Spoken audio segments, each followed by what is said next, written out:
हूं आपके साथ अनुराग खान। मैं हूं आपके साथ चित्रा त्रिपाठी। बड़ी खबर से करेंगे बुलेटिन की शुरुआत। जम्मू के विजयपुर इलाके की नंगा गांव की अंतर्राष्ट्रीय सीमा पर अचानक आई बाढ़ में बीएसएफ की पोस्ट में पानी घुस गया, जिसमें बीएसएफ के कई जवान फंस गए हैं। रेस्क्यू टीम जवानों को बचाने के लिए कड़ी मशक्कत कर रही है। बताया जा रहा है कि अंतर्राष्ट्रीय सीमा पर तार बंदी भी बह गई। बीएसएफ के जवान पानी के सैलाब के बीच फंसे हुए हैं। कुछ दिन पहले भी एक बीएसएफ का जवान चिनाब नदी में बहकर पाकिस्तान पहुंच गया था। उत्तराखंड की राजधानी देहरादून में भारी बारिश के चलते रिस्पना नदी उफान पर है। ऐसे में कुछ बिजली कर्मचारी नदी की तेज धार के बीच फंस गए हैं। ये लोग बिजली के पोल में आई खराबी ठीक करने गए थे। इसी दौरान जलस्तर बढ़ने से बीच नदी में ही ये लोग फंस गए। रिस्पना नदी का जलस्तर लगातार बढ़ रहा है और ये बिजली कर्मचारी बीच धार में फंसे हुए हैं। इनकी समझ में नहीं आ रहा है कि आखिर जान बचाने कहां जाएं। बहाव इतना तेज था कि नदी में उतरने की कोई हिम्मत नहीं जुटा पा रहा। रिस्पना नदी का जलस्तर लगातार बढ़ रहा है और ये बिजली कर्मचारी बीच धार में फंसे हुए हैं। इनकी समझ में नहीं आ रहा है कि आखिर जान बचाने कहां जाएं। बहाव इतना तेज था कि नदी में उतरने की कोई हिम्मत नहीं जुटा पा रहा था। लहरों के साथ बह जाने का खतरा था। किसी तरह की मदद न मिलते देख इन बिजली कर्मचारियों ने अपनी मदद खुद करने की ठानी। इन्होंने अपने पास मौजूद रस्से से किनारे खड़े लोगों के पास फेंककर रस्सी का पुल बनाया। उसी रस्सी से लटककर बिजली कर्मचारी एक एक कर नदी की उफनती लहरें पार कर किनारे पहुंचे। उत्तराखंड में भारी बारिश जानलेवा साबित हो रही है। देहरादून में लगातार हो रही बारिश की वजह से हुए भूस्खलन से 7 लोगों की मौत हो गई। बताया जा रहा है कि पहाड़ से मलबा सीधे एक घर पर आ गिरा। मलबे में कई लोगों के दबे होने की आशंका है। लैंडस्लाइड की यह घटना देहरादून के राजपुर थाना क्षेत्र के काट बंगला इलाके में हुई। खबर के मुताबिक बारिश के बाद हुए लैंडस्लाइड के चलते पहले पहाड़ का मलबा एक घर पर गिरा, जिसके बाद उस घर का मलबा दूसरे घर पर जा गिरा, जिससे कई लोग मलबे में दब गए। हादसे की खबर पाकर मौके पर पहुंची एसडीआरएफ की टीम ने रेस्क्यू ऑपरेशन शुरू किया। हादसे में 7 लोगों की मौत हो गई, जिनमें से 6 के शव निकाल लिए गए हैं। एक महिला को मलबे से जिंदा निकालने में कामयाबी मिली है। बारिश के चलते रेस्क्यू ऑपरेशन में दिक्कत आ रही है। उत्तराखंड के मसूरी में भी 24 घंटे से हो रही बारिश ने कहर बरपाना शुरू कर दिया है और रात गांधी चौक के पास छप्पनकोट में लैंडस्लाइड के चलते दर्जन भर से ज्यादा मकान ध्वस्त हो गए। गनीमत थी कि हादसे के वक्त लोग घरों में मौजूद नहीं थे। लैंडस्लाइड की इस घटना के चलते दर्जनों घर मलबे में दब गए, जिससे कई परिवार बेघर हो गए। इन लोगों का सारा सामान पहाड़ के मलबे में दबा हुआ है, जिससे इन लोगों के सामने खाने पीने की भी समस्या खड़ी हो गई है। मसूरी में हुए लैंडस्लाइड की खबर पाकर एसडीएम मसूरी घटनास्थल पर पहुंचे। उन्होंने बताया है कि 14 परिवार इस घटना के चलते प्रभावित हुए हैं। पीड़ित परिवारों को उन्होंने हर संभव मदद का भरोसा दिया है। लैंडस्लाइड के खतरे को देखते हुए बाकी लोगों को सुरक्षित जगह शिफ्ट किया जा रहा है। उत्तराखंड के टिहरी में भारी बारिश ने आपदा के हालात पैदा कर दिए हैं। बारिश के चलते पहाड़ों से भारी मात्रा में मलबा नीचे आ रहा है। इस मलबे के चलते ऋषिकेश चंबा मार्ग बंद हो गया है। पूरे रास्ते पर पानी और मलबा बह रहा है। ऋषिकेश चंबा राजमार्ग पर सैलूपानी आमशेरा के पास पहाड़ से भारी मात्रा में मलबा आ जाने से 500 से 600 लोग फंस गए हैं। बीआरओ की टीमें रास्ता खोलने की कोशिश में लगी हैं, लेकिन इसमें काफी वक्त लगने की बात कही जा रही है। बारिश के चलते ऋषिकेश में भी मुसीबत आ गई है। यहां यमकेश्वर और देहरादून को जोड़ने वाले मार्ग पर लैंडस्लाइड के चलते मलबा गिरने से रास्ता बंद हो गया है, जिससे लोगों को भारी परेशानी हो रही है। उत्तरकाशी में भी बारिश के चलते लैंडस्लाइड की घटना हुई है। यहां के नालूपानी इलाके में नेशनल हाईवे पर पहाड़ का मलबा आ जाने से रास्ता बंद हो गया है, जिससे लोगों को कई किलोमीटर की अतिरिक्त दूरी तय करनी पड़ रही है। उत्तराखंड के कोटद्वार में नदी के बीच फंसे चरवाहे को रेस्क्यू टीम ने बचा लिया। मालन नदी का जलस्तर बढ़ने से चरवाहा फंस गया था, जिसे रेस्क्यू टीम ने सदस्यों ने जान जोखिम में डालकर बचाया। हरिद्वार में गंगा का जलस्तर बढ़ने से कई इलाकों में बाढ़ आ गई है। रुड़की इलाके के कई गांवों में बाढ़ का पानी घुस गया है। बाढ़ की वजह से हजारों बीघे में लगी गन्ने की फसल बर्बाद हो गई है। प्रशासन की ओर से पूरे इलाके में अलर्ट जारी कर दिया गया है। पहाड़ों पर हो रही बारिश से मैदानी इलाकों में भी मुसीबत खड़ी हो गई है। यूपी के बिजनौर में मालन नदी का जलस्तर खतरे के निशान को पार कर गया, जिससे बिजनौर हरिद्वार मार्ग बंद हो गया। नदी का पानी रास्ते के ऊपर से होकर बह रहा है। बिजनौर हरिद्वार मार्ग पर बने पुल से 3 से 4 फीट ऊपर मालन नदी का पानी बह रहा है। दर्जन भर गांवों का संपर्क जिला मुख्यालय से टूट गया है। इस रास्ते को बंद कर दिया गया है, लेकिन बावजूद इसके लोग जान जोखिम में डालकर इस रास्ते से गुजर रहे हैं। मालन नदी में आए उफान के चलते नेशनल हाईवे 74 और जसपुर बरेली मार्ग पर भी पानी भर गया है। नदी का पानी दर्जनों गांवों में घुस गया है। हजारों एकड़ फसलें बर्बाद हो गई हैं। इस इलाके के लोगों को भारी परेशानियों का सामना करना पड़ रहा है। यूपी में बहराइच के मेहपुरवा इलाके में बाढ़ का कहर बरपा है। यहां सड़कों और गलियों में कई फीट ऊपर तक पानी भर गया है। बाढ़ का पानी लगातार बढ़ता जा रहा है, जिससे लोग दहशत में हैं। घरों में पानी घुसने से सैकड़ों लोग मुश्किल में हैं। कई लोग घरों को छोड़कर सुरक्षित जगह की तरफ जाने को मजबूर हैं। सड़कें और गलियां पानी से लबालब होने की वजह से आवाजाही ठप हो गई। यूपी का श्रावस्ती जिला भी बाढ़ की चपेट में है। नेपाल से छोड़े गए पानी के चलते नदियों का जलस्तर बढ़ गया है, जिससे आधा जिला बाढ़ के पानी में घिर गया है।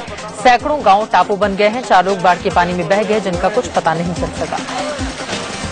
नेपाल से आ रहे पानी के चलते बिहार में बगहा से गंडक बैराज का जलस्तर बढ़ गया है। बैराज से पानी छोड़े जाने के चलते गंडक का जलस्तर बढ़ गया है। नदी के कटान के चलते बगहा वाल्मीकि नगर मार्ग बंद हो गया, जिससे कई गांव जिला मुख्यालय से कट गए। बिहार के मधुबनी में भी दर्जनों गांवों पर बाढ़ का खतरा मंडराने लगा है। कमला बलान और भूतही बलान नदियों का जलस्तर लगातार बढ़ रहा है। कमला नदी झंझारपुर में खतरे के निशान से करीब 3 फीट ऊपर बह रही है। बाढ़ का पानी कई गांवों के घरों में घुस गया है। बिहार के दरभंगा में घनश्यामपुर कस्तूरबा गांधी बालिका विद्यालय में 25 छात्राएं बाढ़ की वजह से स्कूल में फंस गईं। स्कूल के बाहर 4 से 5 फीट पानी भरे होने की वजह से छात्राओं को निकालने में काफी मशक्कत करनी पड़ी। असम में भी भारी बारिश के बाद नदियां उफान पर हैं। सूबे के 8 जिले बाढ़ की चपेट में हैं। नगांव जिले में कपीली, कालोंग और जमुना के साथ ब्रह्मपुत्र नदी खतरे के निशान से ऊपर बह रही है, जिससे जिले के 100 से ज्यादा गांव बाढ़ में डूब गए। असम के नॉर्थ लखीमपुर जिले में हुई भारी बारिश के चलते गभोरू नदी का जलस्तर खतरे के निशान को पार कर गया है, जिससे जिले के 15 गांव बाढ़ के पानी में पूरी तरह जलमग्न हैं। असम के बारपेटा, धेमाजी, जोरहाट और तिनसुकिया जिले में भी बाढ़ का पानी कहर बरपा रहा है। इन जिलों के सैकड़ों गांव में बाढ़ का पानी घुस गया, जिससे हजारों हेक्टेयर फसलें बर्बाद हो गई हैं। हिमाचल प्रदेश के रामपुर में हुए लैंडस्लाइड की वजह से कई रास्ते बंद हो गए। सड़कों पर पहाड़ का बड़ा हिस्सा टूटकर आ गिरा है, जिससे कई इलाकों का जिला मुख्यालय से संपर्क टूट गया है। पंजाब में भी भारी बारिश हो रही है। बारिश और तेज हवा के चलते पठानकोट डलहौजी नेशनल हाईवे पर कई पेड़ गिर गए हैं। एक पेड़ तो गाड़ी पर ही जा गिरा, जिससे गाड़ी के परखच्चे उड़ गए। गनीमत रही कि इसका ड्राइवर सुरक्षित बच गया। लगातार हो रही बारिश के चलते पठानकोट डलहौजी नेशनल हाईवे पर गिरे कई पेड़ों की वजह से भारी जाम लग गया। पूरा हाईवे बंद है, जिससे हाईवे पर गाड़ियों की कई किलोमीटर लंबी कतार लग गई है।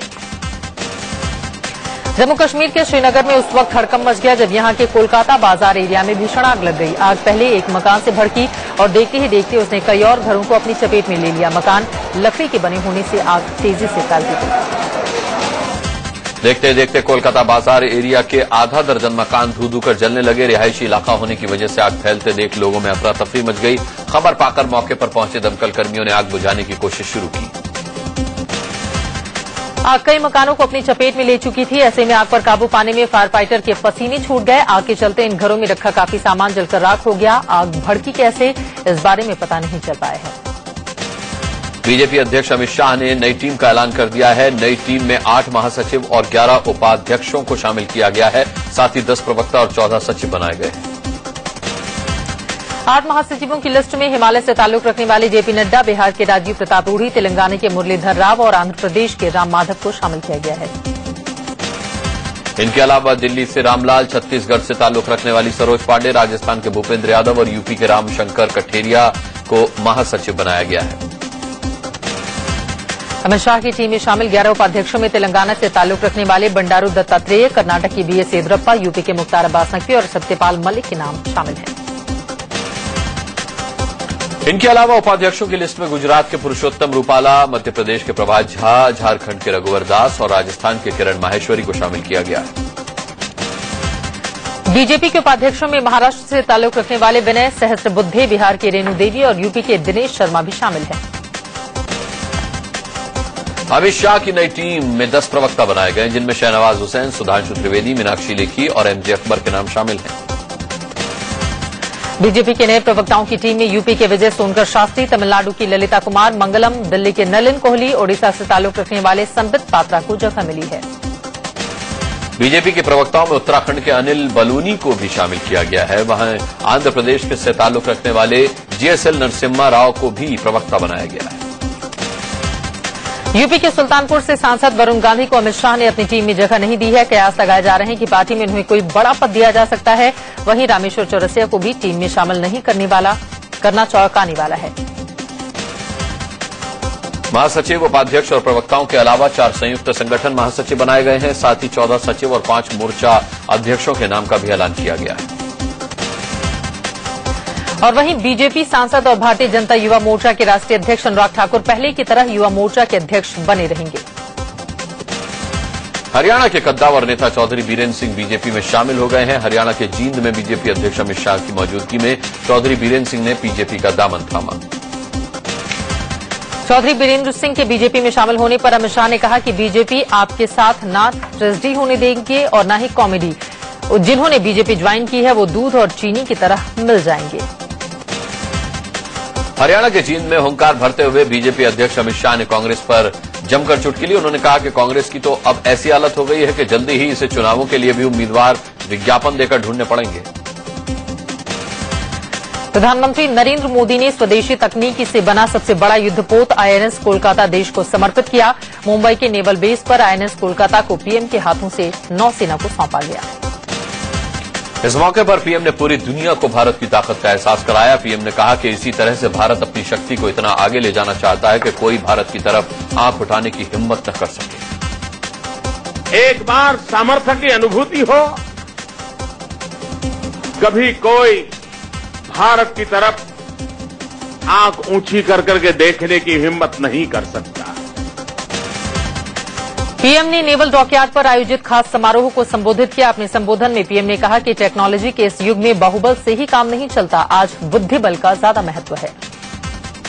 विज्ञान और टेक्नोलॉजी के युग में बाहुबल के साथ रक्षा के क्षेत्र में बुद्धि बल का महात्म्य बहुत बढ़ गया है।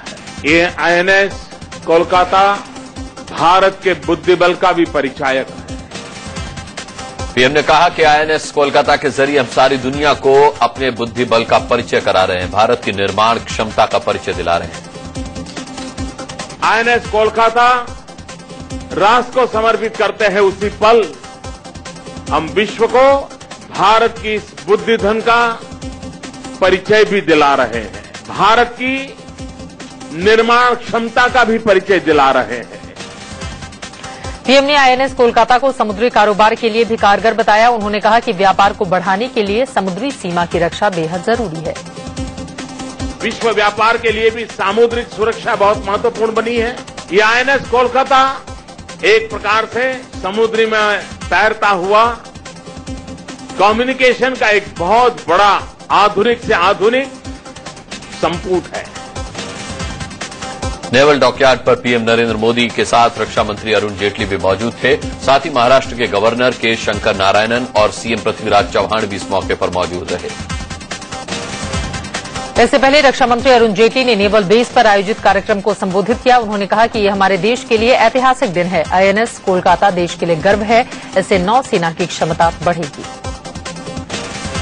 मोदी के पहुंचने के बाद सबसे पहले नौसेना प्रमुख एडमिरल आर के धवन का संबोधन हुआ। आर के धवन ने कहा कि हमारी नेवी एक बहुआयामी ताकत है, हम किसी भी तरह की चुनौती का सामना करने के लिए हमेशा तैयार हैं। पीएम नरेंद्र मोदी सुबह करीब 9:30 बजे मुंबई पहुंचे। नेवल बेस पर सुबह करीब 9:52 पर उन्हें गार्ड ऑफ ऑनर दिया गया। उसके बाद नरेंद्र मोदी धीरे धीरे मुआयना करते हुए आगे बढ़े।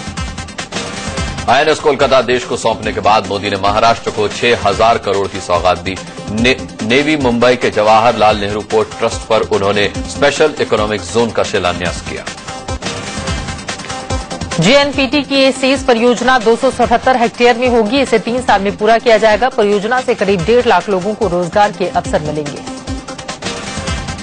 महाराष्ट्र के शोलापुर में जनसभा को संबोधित करते हुए प्रधानमंत्री नरेंद्र मोदी ने महाराष्ट्र को 400 करोड़ की बिजली मुफ्त देने का ऐलान किया। महाराष्ट्र में इसी साल चुनाव है, जिसे देखते हुए मोदी सक्रिय हो गए हैं। बिजली उत्पादन बढ़ाने पर जोर देते हुए पीएम मोदी ने कहा कि कोयला चोरी का मामला सुप्रीम कोर्ट में अटका है। हम नई नीति से जल्द कोयले के खदानों में तेजी से काम करना चाहते हैं। इससे पहले पीएम ने पुणे सोलापुर नेशनल हाईवे 9 का उद्घाटन किया। इस मौके पर उनके साथ सड़क परिवहन मंत्री नितिन गडकरी भी मौजूद थे। प्रधानमंत्री नरेंद्र मोदी के जापान दौरे की तारीखों का ऐलान हो गया है। वो 31 अगस्त से 3 सितंबर तक जापान के दौरे पर रहेंगे, जहां वो जापान के साथ द्विपक्षीय मुद्दों पर बातचीत करेंगे।